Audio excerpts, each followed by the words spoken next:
In this interview, you're going to be watching or listening to the story of a man who has had a rich and varied career.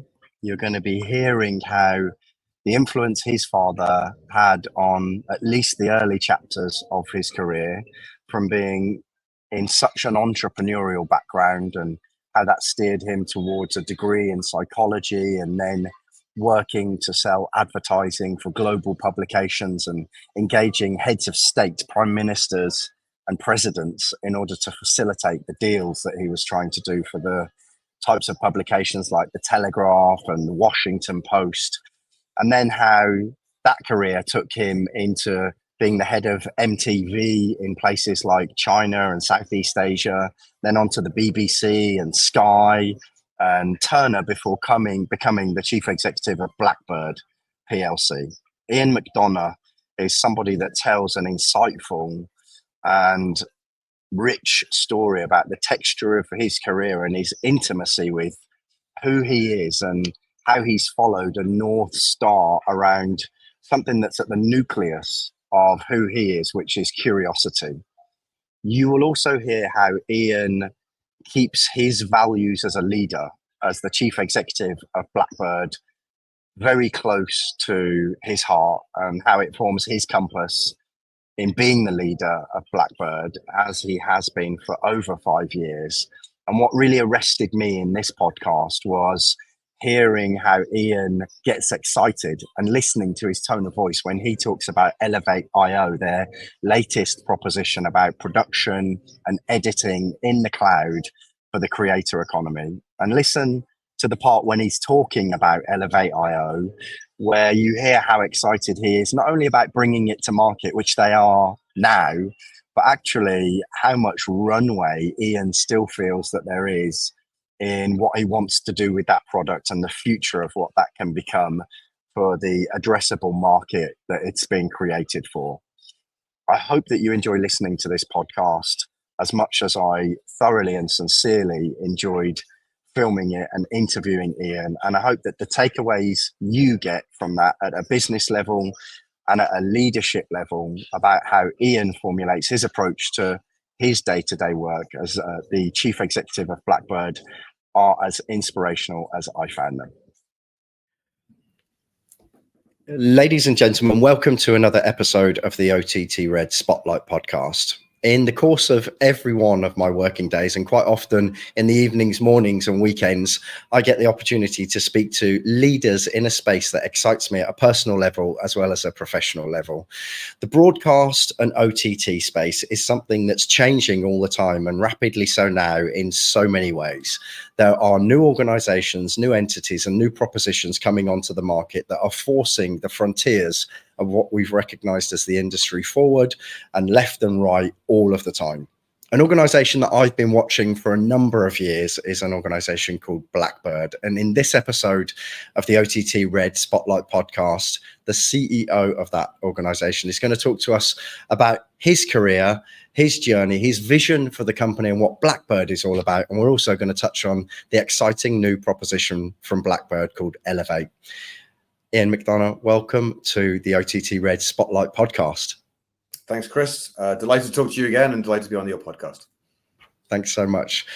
Ian, if you don't mind, what I'd really love to start off with, and on all of the other episodes in the other 3 series that we've done, we always start off with the person, because I think that this podcast gives people the opportunity to develop proximity to business leaders and thought leaders that determine the direction of the industry that we're all professionals within. So I obviously know the background to your career. It's an interesting one. You've certainly worked in some exotic places, Ian, and you've found your way back to the UK in the more recent chapters of your career. But in your own words, Ian, give us a bit of an introduction to yourself, and then we'll talk about some of the roles that you've had and what you've learned from those roles.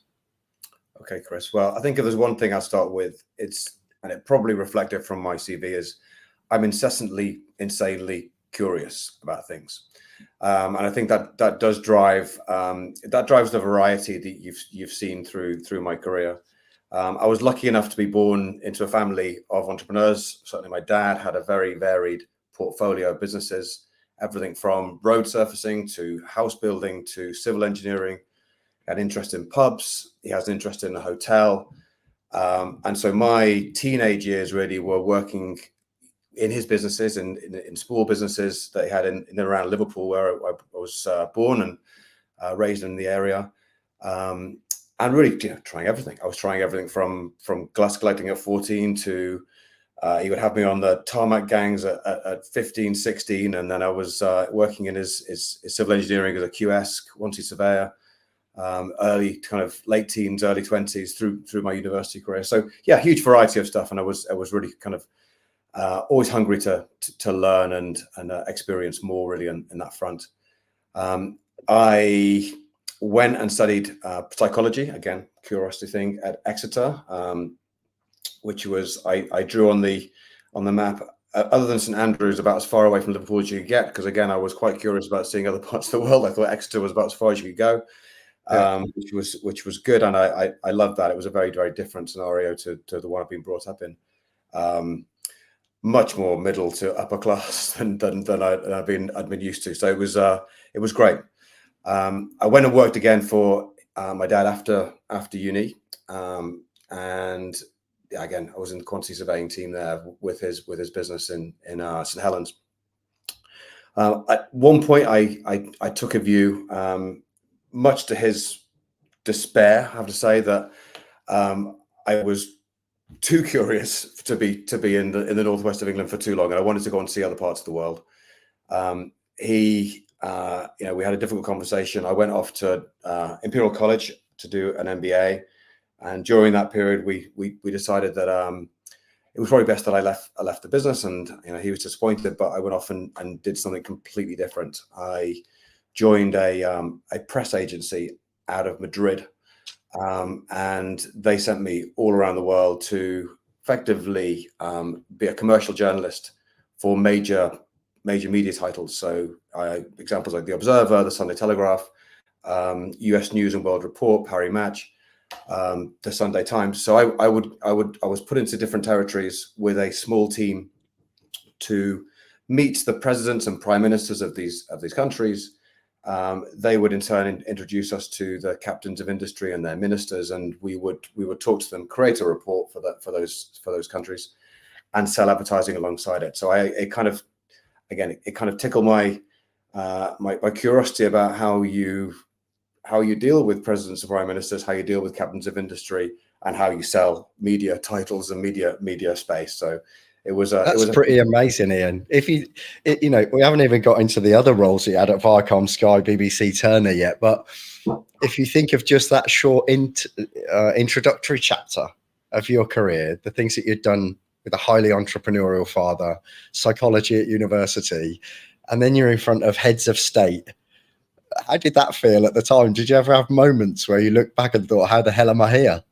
I mean, I was 26, 27 years old. I was like, it was fantastic. It was really brilliant. I was the only person there in the company that didn't speak like 4 languages. I don't know how I got in, but I was, the monolingual Liverpudlian in this kind of very eclectic multinational team, teams of people. So, but it was superb, really fantastic.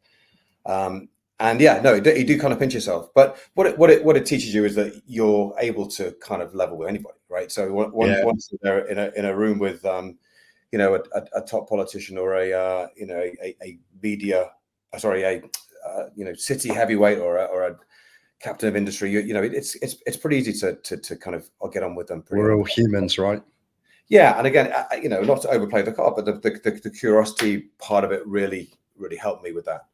I really want to understand how the Polish prime minister, made decisions, or how the Romanian, the Romanian politicians would take calls, and the head of mining in Indonesia, how he decided to make a decision, and it was the next thing of leadership, really. So over and above the curiosity, it kind of helped me to develop my insights side of it, so my analytical skills, so that once you were able to see how people acted and answered various questions, it was really easy to try and then, easier for me to put together my insights and how things would go next, and what the questions I would ask about well, you might want to buy some advertising space to talk about that to the US public or the UK public, and it kind of helped you with the questions you asked, the answers you got, drilled down into a business case that then ended up in hopefully some kind of sale and then a production of a report that was then distributed across the United States or across Europe, etc. So it was. Were you good at the job, Ian? Did you hit your targets? It depends on which report. Yeah, actually, I think I did. Actually, in most cases I did. It wasn't easy. I mean, the countries I was sent to were Poland, Romania, Malaysia, Papua New Guinea. Yeah. Papua New Guinea was fascinating, and then latterly Indonesia. Indonesia, I went with the Washington Post. So at the time, Bill Clinton was the president of the US, and it would be like, well, whatever you say, Bill is going to be reading this and with his morning coffee. It was quite a powerful. Yeah, absolutely. A lot of Indonesian business people. So yeah, that was super. And then when it was there in Indonesia, that's when a kind of a bit more, I guess, magic happened. Is I was one of the companies that I was dealing with was a media conglomerate and in Indonesia, and they wanted to develop MTV Indonesia. So they asked me to be involved in helping to broker, negotiate, and set up a company that would become MTV Indonesia. Your viewers and listeners might remember that MTV used to be quite a big thing. It still is. It still Absolutely. exists. And it's built around awards, etc. But at the time, MTV was really rolling out with unique propositions for many countries around the world and independent television stations that would pop up. So MTV Indonesia became really a terrestrial channel for broadcasting to 60 million people across Indonesia. It was a pretty big thing at the time. It was huge at the time. Yeah, absolutely. MTV's, well, it's still iconic, but at the time it was the heartbeat of a generation in terms of their viewing habits, I think. Yeah, no, absolutely. I mean, in Indonesia, we really became a catalyst for the music industry. So we would take Indonesian rock bands, Indonesian pop bands, and have them, put onto screen. It's kind of really giving them real kudos for their careers. And it was one of those brilliant jobs where you could decide something on a Monday morning, let's put a concert on, at the weekend, and you could have 10,000, 20,000 people there showing up at the concert at the weekend. It was really fantastic. So yeah, a lot of fun, a lot of learning, a lot of commercial drive as well, because that was MTV was a very much a punch above your weight kind of place in terms of ratings, etc. Ratings were never brilliant on MTV at the time, but the commercial drive behind it was fantastic. And I think that was probably the next bit of my leadership that really came to the fore was, after the curiosity and the insights, is motivating a sales team to really over deliver. And that's, the skills I really honed in Indonesia from that side of things. I was there for 5 years, actually. So I turned up for a 3-month project in 1999 in Indonesia, and then left in 2004 I now have an Indonesian family. So it was pivotal moments in my personal life as well. So I met life-changing. And how were the conversations with your dad at this point, after achieving all of this stuff that you had over since having that tough conversation with him? What were his thoughts about the achievements? Never enough. Would have been better with me. But then that became a bit tongue in cheek after a while, and he really was very supportive. Listen, I'm still involved in the business today. My dad passed away in 2019. I've just come off a call 20 minutes ago where we are. The hotel that existed in Liverpool is now an Afghan refugee center. So and I'm we're on the board. My sisters and brother and I are on the board. So we're still dealing with the variety. Amazing. Absolutely. The portfolio is still wide and varied. So then I left Indonesia in 2004, went to Singapore, and then after the excitement of Jakarta, Singapore was a little boring for me. So I asked MTV if I could go somewhere more interesting, and they sent me to Shanghai, which was fascinating. So I ran MTV for the south of China, Again, it's, people can't really probably believe it now, but that was a big job, so to run that. Dealt with the Chinese government. We just signed our first, the world's first actually joint production agreement with a Chinese media company. So it was a Nickelodeon contract. So that was really fascinating to kind of see that birth and see that executed. Like anything in the Chinese media world, though, it was always a pendulum, and so it was a lot of karaoke evenings, entertaining Chinese officials in smoky rooms to try and move things through. But yeah, again, another big success experience. Some success. I mean, anyone that's tried to open a Western media company in China will I'm sure have some scars. It's some progress. I sold some big contracts for MTV to Coca-Cola and to other people, but it was very hard yards, and it doesn't change. It still is today.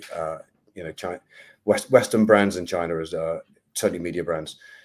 Not the easiest place to be. So I moved back. I was there a year, and I moved back to the UK. Then I decided to, after several years away, I wanted to re-anglicize myself and kind of just I guess almost professionalize some of my work as well, because I'd reached kind of high levels, but I'd gone there as a very young person, and coming back after kind of 8 years, thinking I really want to kind of get more professionalized in the media industry. So I came back to the UK.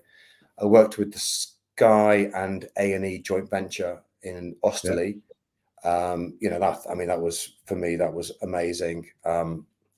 Really learning how the Sky machine worked, combined with the US input from A&E Networks in New York.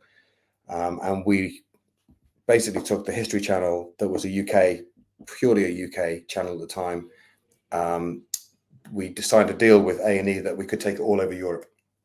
So again, it was really about building a network across many countries, the Nordics, South Africa, all across Central Eastern Europe, which was super. So it gave me, again, a lot of exposure to a lot of different cultures and negotiations, which I loved.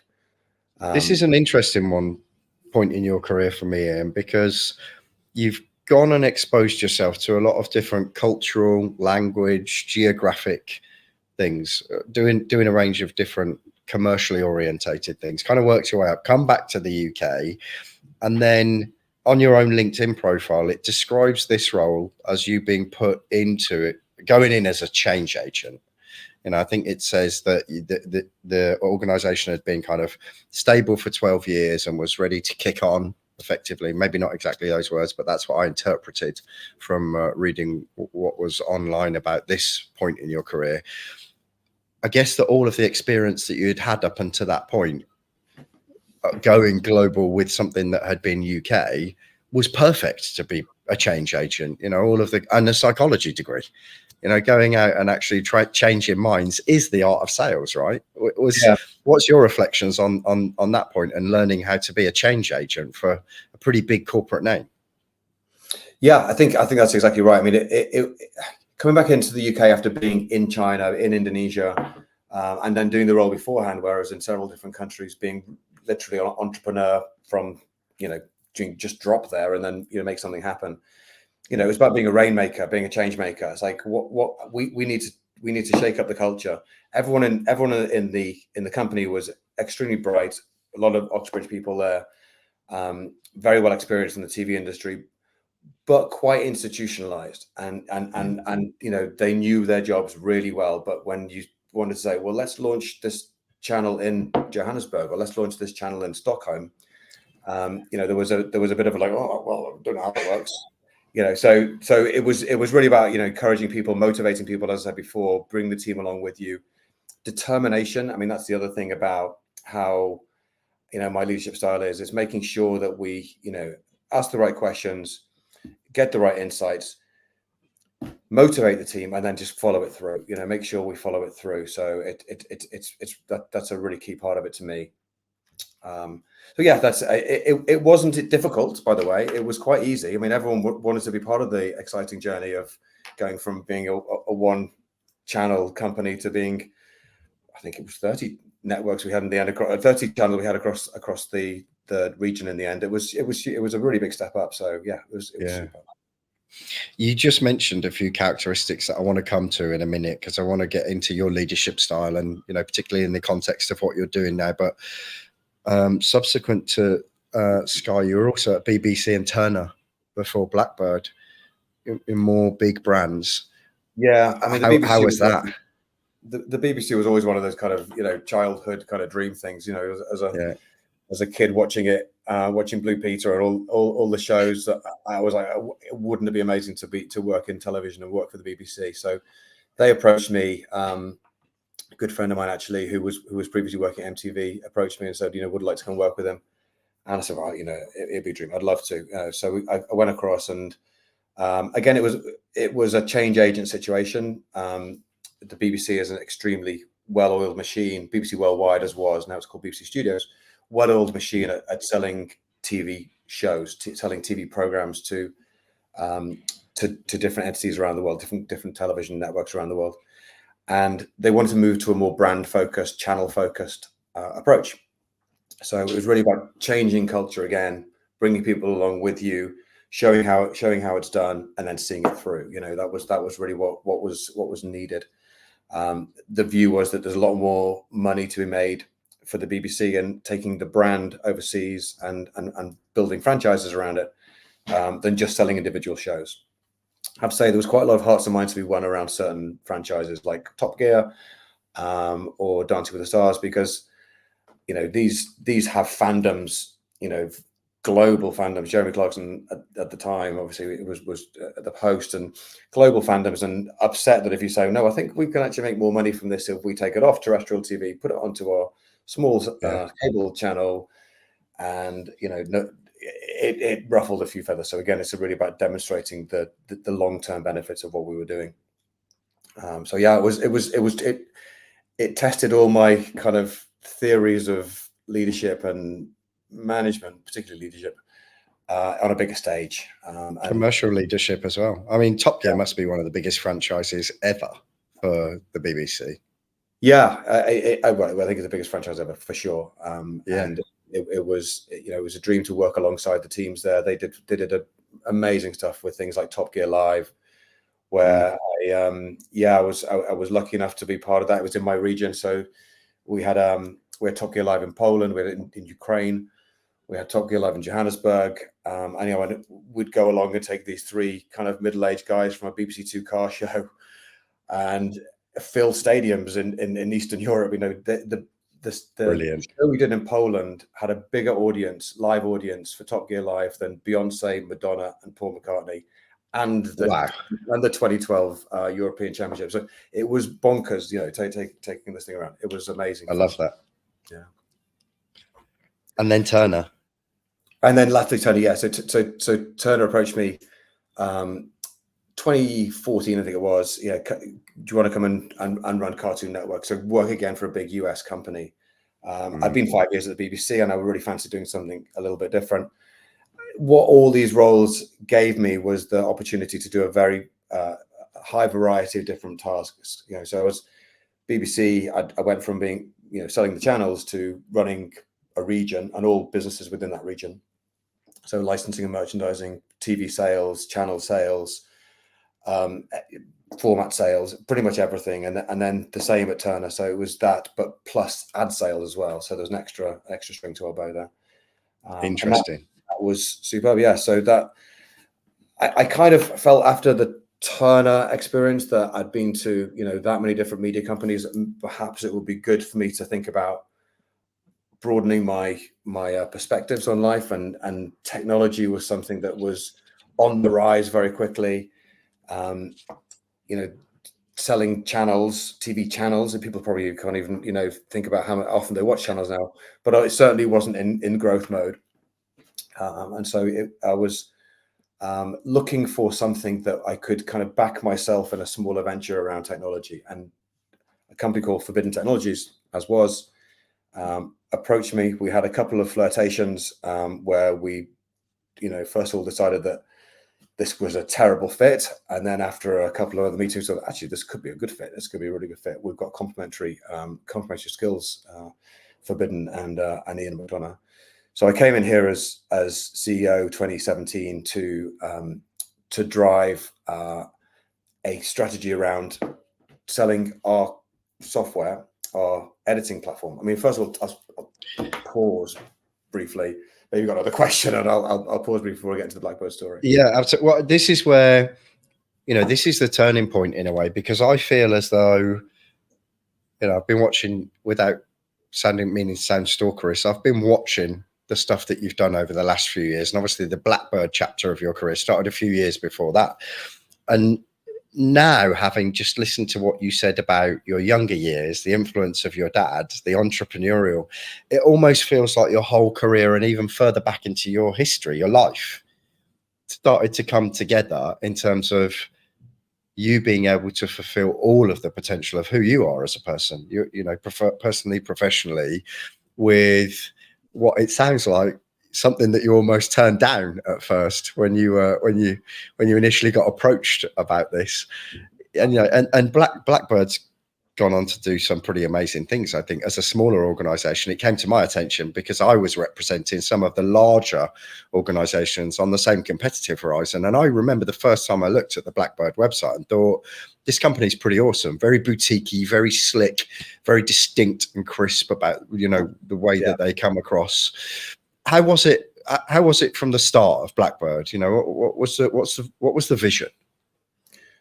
There was something very special about the company when I first came in here, and that was the technology.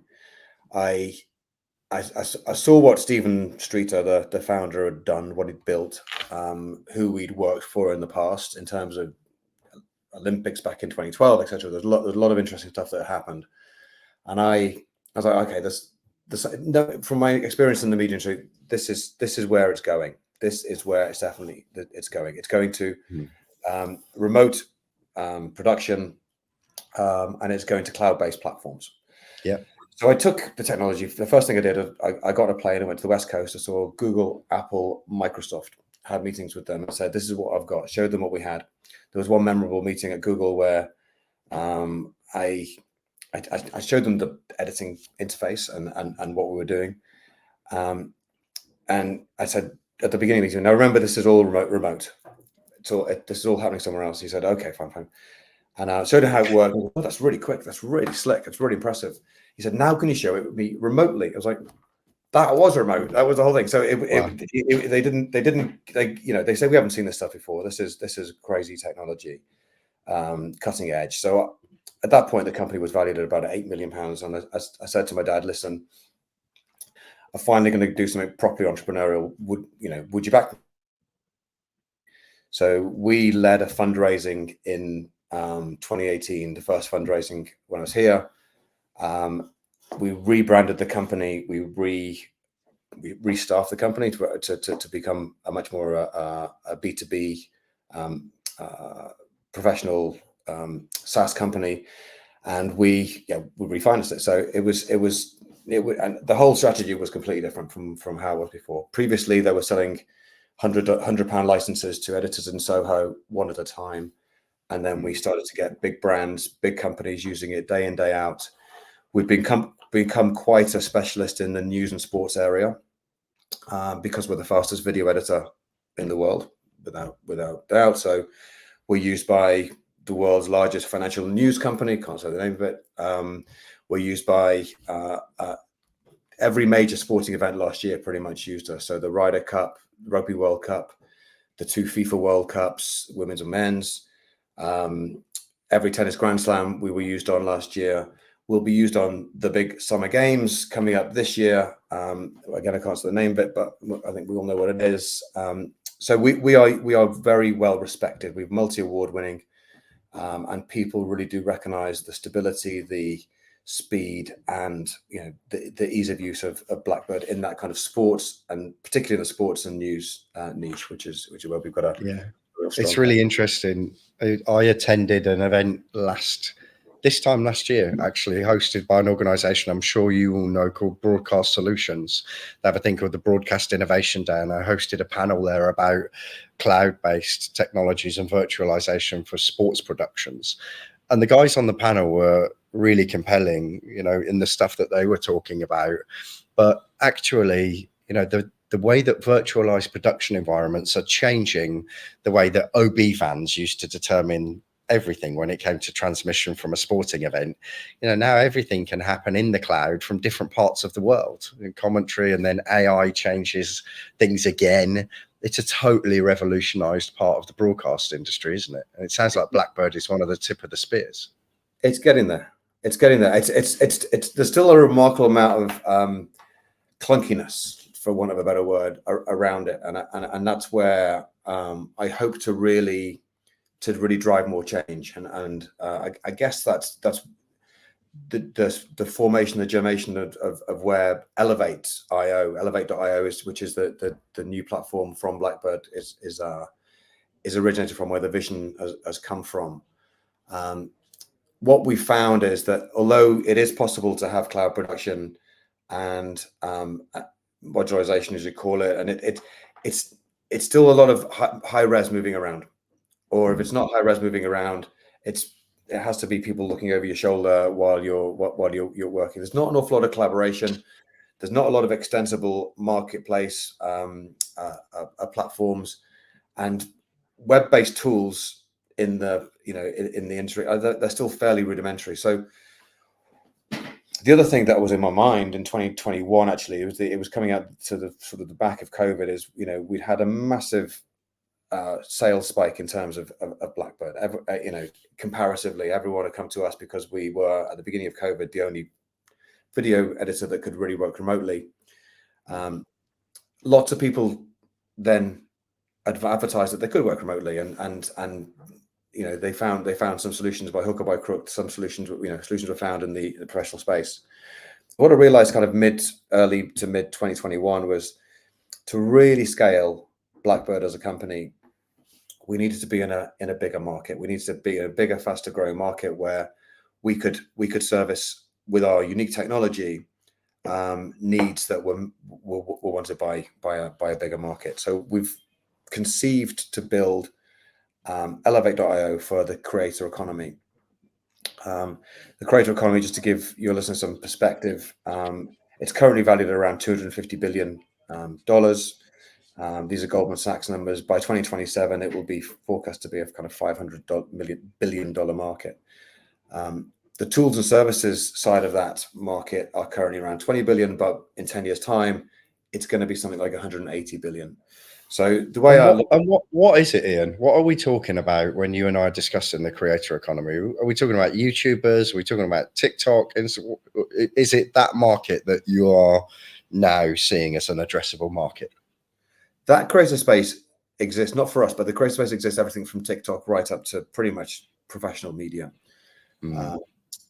However, the space that logically we should go in is the adjacent one to us. So if you imagine that professional media is like a triangle, and the top of that, near the top of that, you have the 100-meter sprint or the World Cup final at the top of that pyramid. Well, if you come down one level, that's where we're going to be heading to first, and that is really pro teams. So teams that work within corporate environments or enterprise environments, monetized creators, high-end YouTubers, podcasters, independent filmmakers. That's the area where we can go, where our sophisticated, powerful web-based tool can attract filmmakers who are making the right kind of quality of shows for us. So we're not talking about making a 15-second, 30-second Instagram reel. We're talking about someone making longer form video for YouTube or other places. I took a look at what I could find about Elevate online, obviously, before this, as part of my research. And I said to you before we hit record on this, you've probably got a new customer sitting here, Ian, but it just looks fantastic. I think it's obviously marketing, the stuff that I could see, but it just feels very comprehensive in the way that it's been considered, and the characteristics that you're able to draw out and talk about in that shop front of the product. Just to reel off some of the headlines that I got, and the wording that you're using, the narrative: craft together, shine together, empower your imagination, effortless approval, impeccable results. Where do these kind of statements come from, Ian, and what do they speak to of the value proposition that is Elevate? So what we learned was, so it goes back to the curiosity point. I wanted to make sure that I was asking the right questions of the industry, because it's not the exact sector we're in, but it's, it has a lot of similarities. We had over 300 people involved in the formation of the concept, from a qualitative and quantitative point of view. And the three main areas that we discovered, or was ratified, that was actually that the issues were: content of any value is currently created on traditional NLEs. That means non-linear editors. And those non-linear editors are either Adobe Premiere Pro, DaVinci Resolve, or Apple Final Cut. Yeah. This area is not, Avid doesn't really touch this area so much, but generally that's the other one. But those four platforms are the ones that we're disrupting.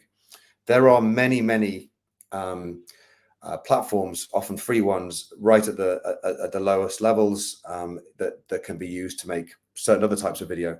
But the video that we're talking about, which is longer form and of quality and value, is those tool sets. To use those tool sets, they are generally, well, not generally, they're all, they're not web-based, so they're all on high-end equipment, fixed installed software. And you need a high-end machine, loads of storage, and if you want to transport anything, a lot of cost and expense.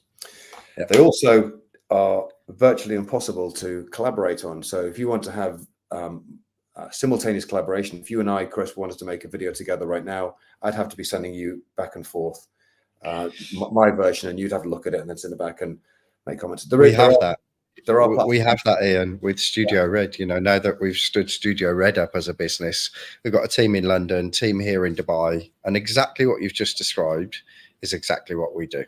And it feels so antiquated for someone that's got a telecoms background and is a bit obsessed with cloud-based stuff. I was laughing when you said storage earlier, because I look at all the storage that we've got down in the studio, and it's crazy, and the amount of data that's been taken up as well is just absolutely crazy. When you look at some of the advances that people, are making in the world, look at Elon Musk putting implants into people's brains so they can, control things through just thought. And yet, this is what's happening in the video industry, is people are still sending huge files to each other. It is definitely an area ripe for disruption. So on that simplest level, having a web tool that we'll have a live multiplayer aspect to it. So you and I and others, whether it be clients or agencies or bosses or reviewers or friends, can be working on a piece of content together, live, seamlessly. With no latency, or very little latency, of course. There's never zero latency, but absolutely no latency. So that's one aspect of it. And then of course there's the area of how do you future-proof that kind of platform. The way I see it is you future-proof it by having an open marketplace. So you allow developers, creators, whoever would like to put their products onto a marketplace, so that the creator themselves can buy them through the marketplace. It could be AI, generative or analytical AI. It could be stock imagery, it could be stock video, it could be certain types of effects. Make that open to people so that they can create any type of video they want. Future-proof the platform, but also make it a daily driver for people, so they don't have to go and think about going somewhere else for a certain piece of technology or a certain piece of video. Just keep it all completely open. So that's the other part of it. Marketplace. Having the multiplayer aspect to it, and having it all web-based, so it's all natively architected on AWS, which means once the content is uploaded, it sits there in one central depository, and then doesn't have to be moved again until it needs to be published, and then it can move if necessary. So that's the concept of it. Well, if anybody hasn't looked at the Elevate.io website, I hope this is a sufficiently powerful encouragement to do so, because it's part of what I did, and it looks fantastic. I have to say, Ian, it feels to me as though what you've just described about Elevate still only feels like step one. If there's one thing we've learned from what our conversation over the last half hour, you're a very ambitious guy. You've usually got a vision beyond the vision that you're executing. And I get the same intuitive type of feeling about what Elevate represents to you as an individual, not just the head of the business that's originated this. Yeah, I think that's right. I think that's right. Yeah, we've got an awful lot to do over the next few months. So we said we would 18 months.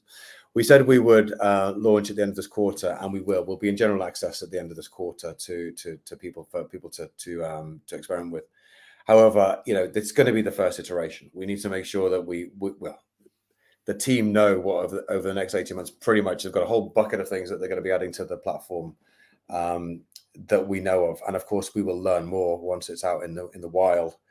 But yeah, I think it's there's no secret that to our ambition, we've got a huge amount of ambition. The poster child for us internally are a couple of companies. One called Canva, who I'm sure you'll know, which is very focused on the graphic design industry for the social media. My wife's a big Canva user, for instance, for her small businesses, and also Figma, which is a more sophisticated design tool for user interfaces. They're the kind of poster children for what we will be bringing to the market with Elevate.io. We feel the opportunity in video is even bigger than the opportunity in those other areas I just mentioned, because it's just so clunky to do it as it is now. The way things are done now, as you described earlier, Chris, it's clunky. It's huge. I mean, every corporate entity in the US has a budget for video. Every corporate entity branch in the UK has a budget for video. Absolutely. The potential is enormous, and then you go beyond that to how every piece of video is far more than entertainment. Video is information. Video is knowledge. Video is communications. It's everything now. Yeah. So the potential is huge. Let's bring it back to you as we start to wrap this interview up, Ian, because I will hazard a guess that you're probably, going back to your psychology days, you're probably naturally quite a reflective leader. I'd hazard a guess that that's a safe thing to say. What's your style as a chief executive, and what's important to you in the role that you play for a company that is evolving as ambitiously as Blackbird is? Yeah, I'm quite reflective. Yeah, I agree. I always try to check back and make sure that we're on track. I think it's that kind of closing the loop from determination to curiosity again, to make sure you're asking the right questions. It's already very well being determined, but are you determined in the right way? I think it also, I always try and live by that statement of always be the leader that you would like to have. If Simon Sinek that said that, and I think it's absolutely true. Just keep reflecting on whether you're the right leader for the team, and whether they're enjoying working with you. I hope my team do. I mean, I certainly love everything I do with them, but I do always keep checking back on that. I've certainly had a number of experiences in my life where I've had brilliant leaders, and I still remember things that they say today and try and live by them. I've also had a couple of occasions where I've been overly managed, micromanaged. It hasn't been so fun. So just try and keep it real, keep it honest, and make sure that I'm the right person for the role at all times. Who was the best boss you've had, Ian? Why were they the best? She's a standout person. So my best boss was a lady called Nelia. I worked with her in Indonesia. She is Filipino, and she just had the calmest, most clear way of communicating, in a sensible way every time. Nothing would ever ruffle her, and she would always say something wise. And I'm definitely not that person, but I try and emulate her as much as I can. Final question, Ian, and I always ask this. I have done since the first episode, the OTTRED Spotlight podcast. If you could offer the younger you a piece of advice, what would it be? I would say be brave. Yeah, be brave, be kind. and be curious. You know, that's probably the one thing I would say that, you know, keeps me interested, keeps me having fun, is to always be asking the right questions and never be satisfied with just the status quo. It's always good. Leaders need to affect change, and that's that, you know, don't stand still. Do you feel like you've been brave enough in your career? No, definitely could be braver. But yeah, I'm doing the best I can. But yeah, I always keep reminding myself that you know, be courageous. You know, I think we're in a super spot right now, and I am definitely focused on you know, summoning up as all the courage I can to achieve, you know, our biggest ever step. So yeah. Ian, personally, I want to say thank you for taking the time out of an immensely busy schedule, considering everything that Blackbird are doing, to take the time to talk to me. We've wiggled it around to get it into the diary, and I'm very grateful of the time that you've taken to have this conversation with me, not just on behalf of myself, but everybody listening, and certainly the community that is the OTTRED network that we've built around the world over the last 3 years. I want to extend that very sincere thanks and wish you all the best as well, Ian. It looks like it's going to be a journey that I'll be excited to watch over however long it takes you to unfold your vision. So thanks for coming on the OTTRED Spotlight, Ian. It's been a pleasure. Thanks, Chris. It won't be boring, I can assure you. I'll be watching.